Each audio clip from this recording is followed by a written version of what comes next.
Hi guys, this is Allison from Alley Cat Creations. How are you? Please thumbs up, share, subscribe if you haven't done so already. If you get anything from my work, a connected dot, an epiphany, a mind explosion, a new book to read, a new author to explore, artwork to create, please consider supporting my work. All the links to do that, PayPal, Cash App, is down below if you're just wanting to help me out. That'd be great. Check out my portfolio of all my art on alleycatcreations211.com. I did not put my paint and sip paintings up just yet because I raffled a lot of them off and people won and they get to choose. So I will have, though, a collection of what I do. If you're interested in anything that's on my website, please email me. I go and do everything privately. And lastly, but not least, 3D is the membership level that I have. I don't have anything else, just that. So if you would like to contribute and help the channel grow and thrive, you could become a channel member. And with those members, they get perks. They get channel member only videos, which I do oracle readings. And I also give everybody who's a member free entry into my raffles. So any of the giveaways, I already did a pyramid. I did a paint and sip painting. Next month is probably going to be skulls. We'll see. I give my stuff away. So it's a way of me thanking everybody for supporting me in the channel. And I just love giving because there has to be an energetic exchange. And sometimes I just like doing and spreading the love and healing. Do your branch a book. And this is going to be one. We'll see. We'll see. Paper 88. Paper 88, right?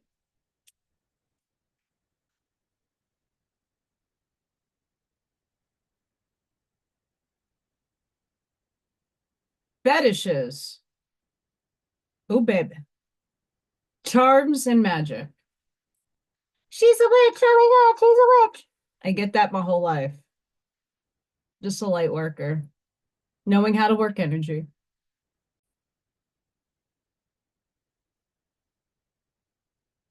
The concept of spirits entering into an inanimate object, an animal, or a human being is a very real, very ancient, and honorable belief. I wanted to say real, but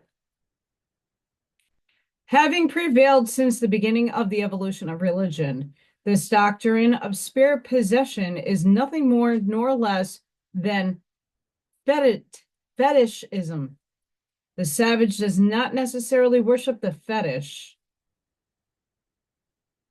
He very logically worships and reverences the spirit resident therein. At first, the spirit of a fetish was believed to be the ghost of a dead man. Later on, the higher spirits were supposed to reside in fetishes.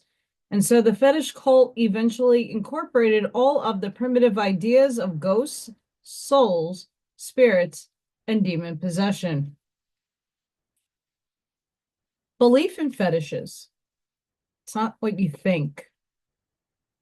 Primitive man always wanted to make anything extraordinary into a fetish. Chance, therefore, gave origin to many. A man is sick, something happens, and he gets well. The same thing is true of the reputation of many medicines and chance methods of treating disease. Objects connected with dreams were likely to be converted into fetishes. Volcanoes, but not mountains, became fetishes. Comets, but not stars. Early man regarded shooting stars and meteors as indicating the arrival on Earth of special visiting spirits or aliens. The first fetishes were particularly marked pebbles and sacred stones, have ever since been sought by man. A string of beads was once a collection of sacred stones, a battery of charms. Many tribes had fetish stones, but few have survived as the Kaaba and the stone of scone. Fire and water were also among the early fetishes, and fire worship, together with belief in holy water, still survives. Tree fetishes were a later development, but among some tribes, the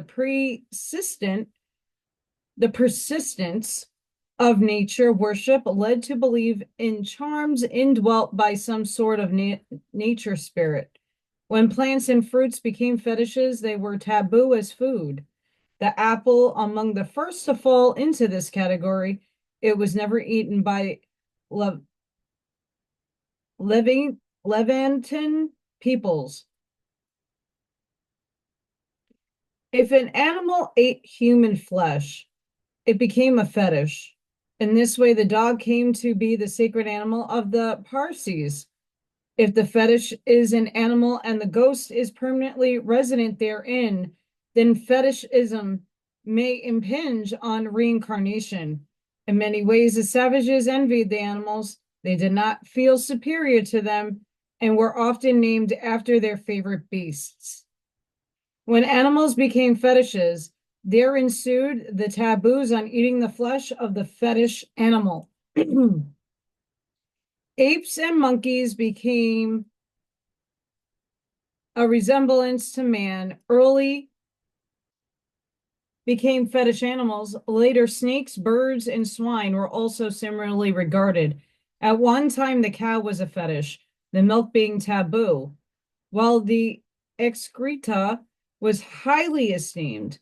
The serpent was revered in Palestine, especially by the Phoenicians, who, along with the Jews, considered it to be the mouthpiece of evil spirits. Even many moderns believe in the charm powers of reptiles. From Arabia on through India to the snake dance of the Moic tribe of Red Man, the serpent has been revered. Certain days of the week were fetishes. For ages, Friday has been regarded as an unlucky day and the number 13 as an evil numeral. The lucky numbers 3 and 7 came from later revelations. 4 was the lucky number of primitive man and was derived from the early recognition of the 4 points of the compass. It was held unlucky to count cattle or other possessions. The ancients always opposed the taking of a census, numbering the people. Primitive man did not make an undue fetish out of sex. The reproductive function received only a limited amount of attention. The savage was natural-minded, not obscene or prudent.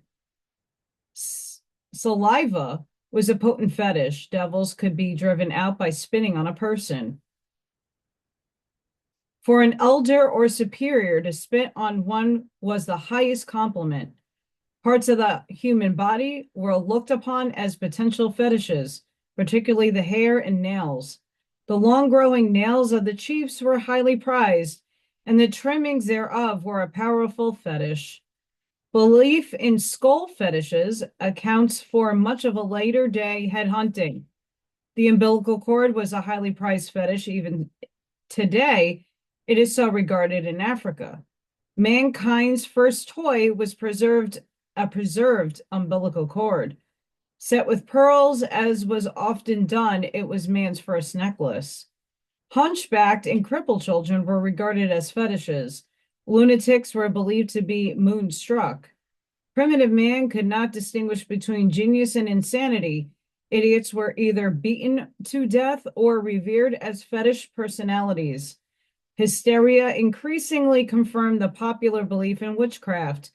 Epileptics often were priests and medicine men. Drunkenness was looked upon as a form of spirit possession. When a savage went on a spree, he put a leaf in his hair for the purpose of disavowing responsibility for his acts. Poisons and intoxicants became fetishes. They were deemed to be possessed.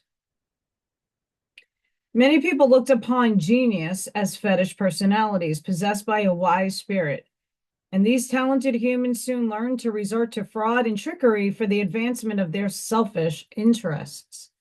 A fetish man was thought to be more than human. He was divine, even infallible. Thus did chiefs, kings, priests, prophets, and church rulers eventually wield great power and exercise unbound authority. Fun. Evolution of fetish. It was supposed preference of ghosts to indwell some object which had been long to them when alive in the flesh. This belief explains the efficacy of many modern relics. The ancients always revered the bones of their leaders, and the skeletal remains of saints and heroes are still regarded with superstitious awe by many. Even today, pilgrimages, see, doesn't want to come out, are made to the tombs of great men.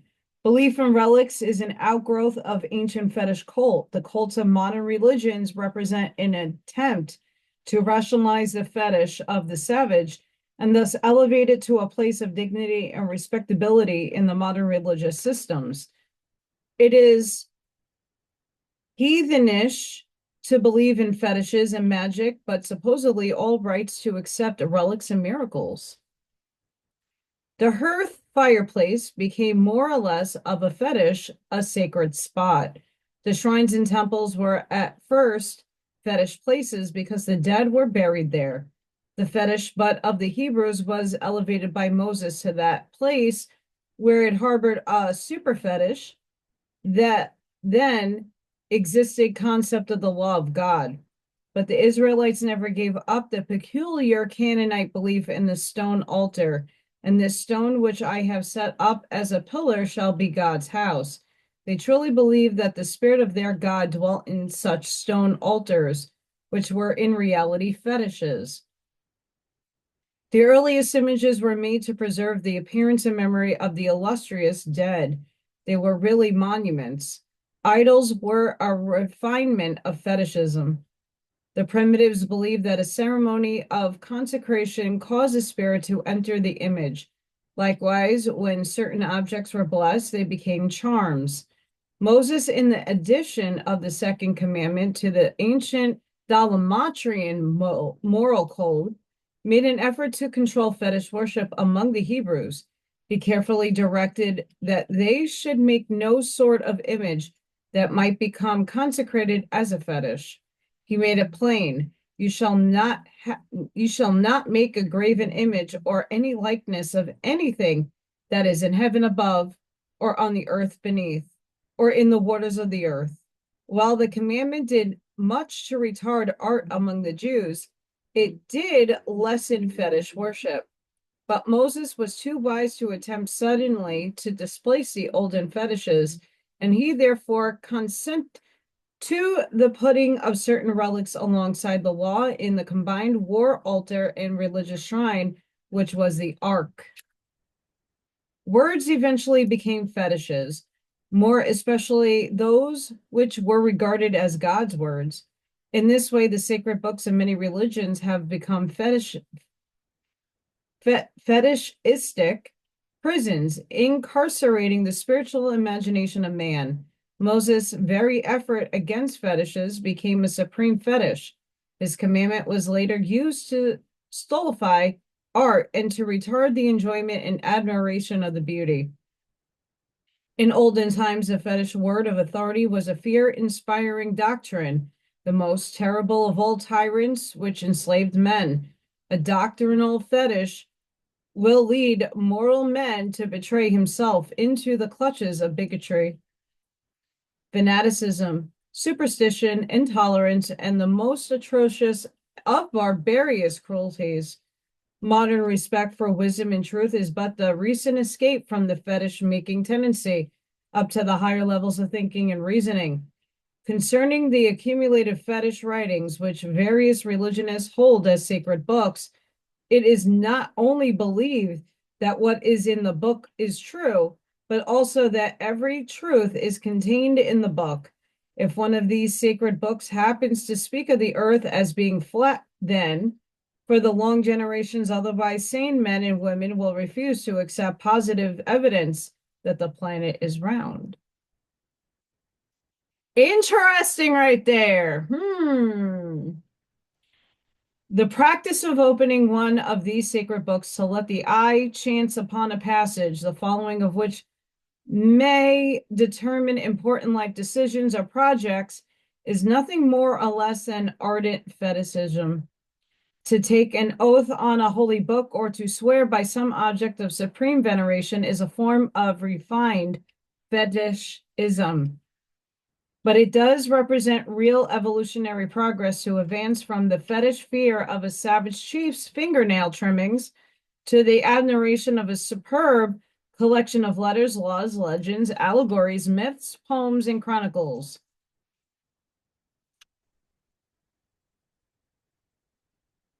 which after all reflect the winnowed moral wisdom of many centuries, at least up to the time and event of their being assembled as a sacred book. To become fetishes, words had to be considered inspired, and invocation of supposed divinely inspired writings led directly to the establishment of the authority of the church, while the evolution of civil forms led to the fruition of the authority of the state.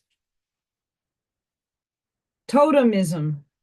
Fetishism ran through all the primitive cults, from the earliest belief in sacred stones through idolatry, cannibalism, and nature worship to totemism.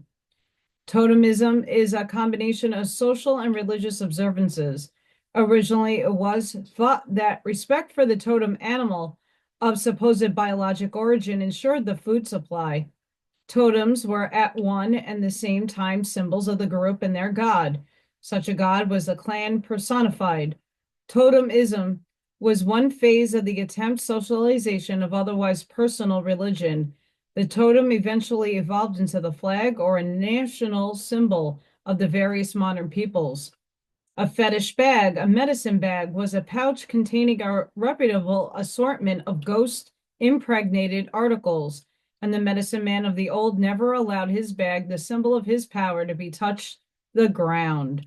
Civilized peoples in the 20th century see to it that their flags, emblems of national consciousness, likewise never touch the ground.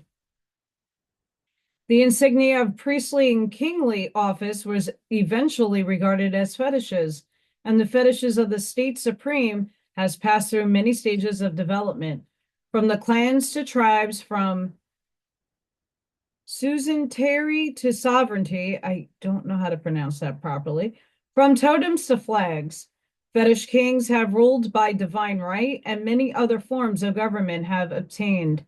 Men have also made a fetish of democracy. The exhalation and adoration of a common man's ideas when collectively called public opinion. One man's opinion, when taken by itself, is not regarded as worth much, but when many men are collectively functioning as a democracy, the same mediocre judgment is held to be their arbiter of justice and stand of righteousness. Magic. Civilized man attacks the problems of real environment through his science. Savage man attempted to solve the real problems of an illusory ghost environment by magic. Magic was a technique of manipulating the conjectured spirit environment, whose machinations endlessly explain the inexplicable. It was the art of obtaining voluntary spirit cooperation and of coercing involuntary spirit aid through the use of fetishes or other and more powerful spirits. The object of magic, sorcery, and necromancy was twofold: to secure insight into the future, favorably to influence environment. The objects of science are identical with those of magic. Mankind is progressing from magic to science, not by meditation and reason, but rather through long experience, gradually and painfully. Man is gradually backing into the truth, beginning in error, progressing in error, and finally obtaining the threshold of truth. Only when the arrival of the scientific method has he faced forward, but primitive man had to experiment or perish. The fascination of early superstition was the mother of the latter scientific curiosity. There was progressive dynamic emotion, fear, plus curiosity in these primitive superstitions. There was progressive driving power in the olden magic. These superstitions represented the emergence of the human desire to know and control planetary environment. Magic gained such a strong hold upon the savage because he could not grasp the concept of natural death. The later idea of original sin helped much to weaken the grip of magic on the race in that it accounted for natural death. It was at one time not all uncommon for 10 innocent persons to be put to death because of supposed responsibility for one natural death. This is one reason why ancient peoples did not increase faster, and it is still true of some African tribes. The accused individual usually confessed guilt even when facing death. Magic is natural to a savage. He believes that an enemy can actually be killed by practicing sorcery on his shingled hair or fingernail trimmings. The fatality of snake bites was attributed to the magic of the sorcerer. The difficulty in combating magic arises from the fact that fear can kill. Primitive peoples so feared magic that it did actually kill, and some results were sufficient to substantiate this erroneous belief. In case of failure, there was always some plausible explanation. The cure for defective magic was more magic. Magical charms. Since anything connected with the body could become a fetish, the earliest magic had to do with hair and nails. Secrecy attendant upon body elimination grew up out of fear that an enemy might get possession of something derived from the body and employ it in detrimental magic. All etc. of the body were therefore carefully buried. Public spitting was refrained from because of the fear that saliva would be used in deleterious magic. Spittle was also covered. Even food remnants, clothing, and ornaments could become instruments of magic. The savage never left any remnants of his meal on the table, and all this was done through fear that one's enemies might use these things in magical rites, not from any appreciation of the hygienic values of such practices. Magical charms were concocted from a great variety of things: human flesh, tiger claws, crocodile teeth, poison plant seeds, snake venom, and human hair. The bones of the dead were very magical. Even the dust from the footprints could be used in magic. The ancients were great believers in love charms. Blood and other forms of bodily excretions were able to ensure the magic influence of love. Images were supposed to be effective in magic. Effigies were made, and when treated ill or well, the same effects were believed to rest upon the real person. When making purchases, superstitious persons would chew a bit of hard wood in order to soften the heart of the seller. The milk of a black cow was highly magical, so also were black cats. The staff or wand was magical, along with drums, bells, and knots.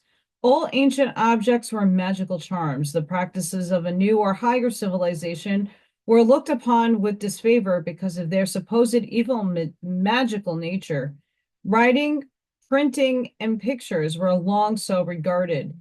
Primitive man believed that names must be treated with respect, especially names of the gods. The name was regarded as an entity, an influence distinct from the physical personality. It was esteemed equally with the soul of the shadow. Names were pawned for loans. A man could not use his name until it had been redeemed by payment of the loan. Nowadays, one signs his name to a note. An individual's name soon became important in magic. The savage had two names. The important one was regarded as too sacred to use on ordinary occasions, hence the second or everyday name, a nickname. He never told his real name to strangers. Any experience of an unusual nature caused him to change his name. Sometimes it was in an effort to cure disease or to stop bad luck. The savage could get a new name by burying it from the tribal chief. Men still invest in titles and degrees, but among most primitive tribes, such as African Bushmen, individual names do not exist. The practice of magic. Magic was practiced through the use of wands, medicine, ritual, and incantations, and it was customary for the practitioner to work unclothed. Women outnumbered the men among primitive magicians. In magic, medicine means mystery, not treatment. The savage never doctored himself. He never used medicines except on the advance of the specialists in magic. And the voodoo doctors of the 20th century are typical of the magicians of old. There was both a public and a private phase to magic. That performed by the medicine man, shaman, or priest was supposed to be for the good of the whole tribe. Witches, sorcerers, and wizards dispensed private magic, personal and selfish magic, which was employed as a corrosive method of bringing evil on one's enemy. The concept of dual spiritualism, good and bad spirits, gave rise to the later beliefs in white and black magic. And as religion evolved, magic was the term applied to spirit operations outside one's own cult. And it also referred to older ghost beliefs. Word combinations, the ritual of chants and incantations were highly magical. Some early incantations finally evolved into prayers. Presently, imaginative magic was practiced, prayers were acted out. Magical dances were nothing but dramatic prayers. Prayer gradually dispensed magic as the associate of sacrifice. Gesture, being older than speech, was more holy and magical, and mimicry was believed to have strong magical power. The red man often staged a buffalo dance in which one of their number would play the part of a buffalo, and in being caught, would ensure the success of the impending hunt.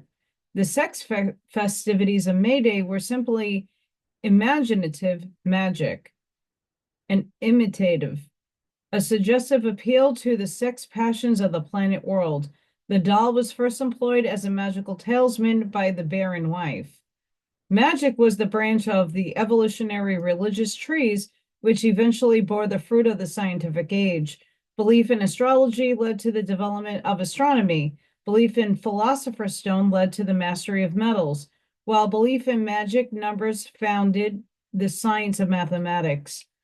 But a world so filled with charms did much to destroy all personal ambition and initiative. The fruits of extra labor or of diligence were looked upon as magical.